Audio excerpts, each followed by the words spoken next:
ہم 1988 میں جب نویں کلاس میں پڑھتے تھے، اس وقت اسکول یونیفارم میں اونٹ کے رنگ کی شلوار قمیض اور سفید جوتے ہوتے تھے۔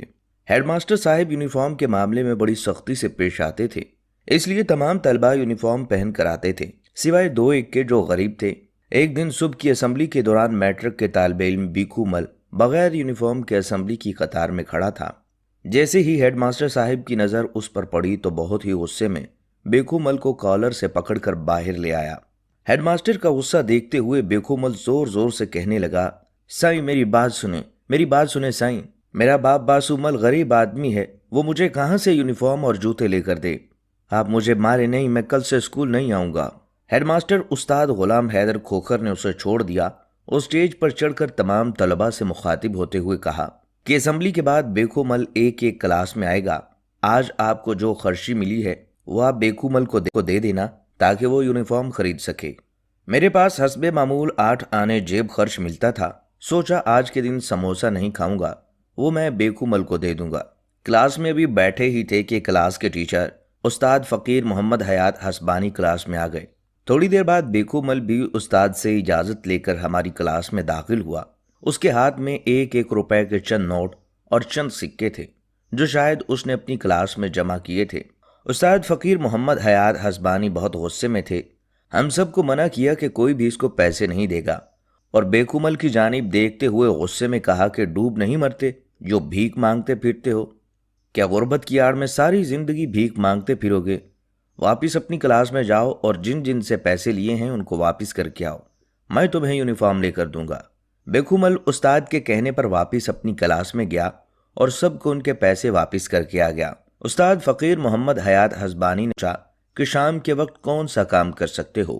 بیکھو مل نے جواب دیا کہ میرا باپ موچی ہے، میں بوٹ پالش کرنا اور جوتوں کی مرمت کا کام کر سکتا ہوں، مگر میرے پاس سامان خریدنے کے لیے پیسے نہیں ہیں۔ استاد نے پوچھا کتنے پیسے چاہیے ہوں گے؟ اس نے کہا 1 لکڑی کی پیٹی اور چند برش، پالش وغیرہ ملا کر کوئی 150 روپے چاہیے، ان میں سب سامان آ جائے گا۔ استاد نے اپنی جیب میں ہاتھ ڈالا اور 150 روپے گن کر دیے اور کہا یہ ادھار ہے، تم مجھے روز کے حساب سے ہر ہفتے 7 روپے واپس کرنا۔ اس کے بعد مجھ سے کاپی مانگی اور اس کے 3 کورے صفحات پھاڑ کر نکال لیے اور ان پر کچھ لکھنے لگے۔ تینوں چٹھیاں بیکھو مل کو دیتے ہوئے کہا، ایک چٹھی رشید پنجابی کو دینا، وہ تمہیں کپڑا دے گا اور تمہیں 1 روپے روزانہ کے حساب سے اس کا قرض واپس کرنا ہے۔ دوسری چٹھی خالق منگی کو دینا، نئے جوتے دے گا، اسے بھی 1 روپیہ روز کے حساب سے قرضہ واپس کرنا۔ یہ تیسری چٹھی یوسف درزی کو دینا، وہ تمہیں یونیفارم سی کر دے گا، اسے بھی 1 روپے روزانہ دینے ہیں۔ 4 روپے قرضہ اتارنے کے لیے تمہیں ہر صورت میں اتنا کمانا ہے تاکہ تم قرضہ چکا سکو، اور اس کے بعد تمہیں اپنی محنت کے ذریعے آگے بڑھنا ہے۔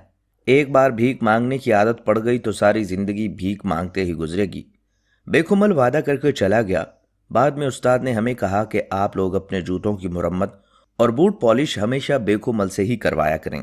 وقت تیزی سے گزرا، 12 سال پلک جھپکتے گزر گئے۔ 1999 میں ہائی اسکول کراؤنڈی میں 10ویں کلاس کے طلباء کی الوداعی پارٹی ہو رہی تھی۔ استادوں کے ساتھ شہر کے معززین کو بھی دعوت ملی۔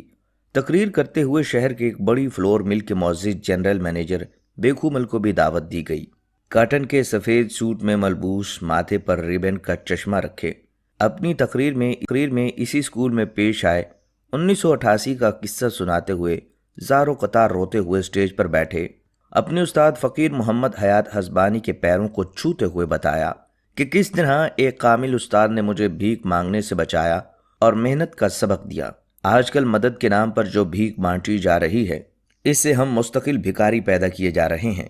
اس کی تصحیح کے لیے بھی کسی استاد فقیر محمد حیات حسبانی جیسا مرد کلندر درکار ہے۔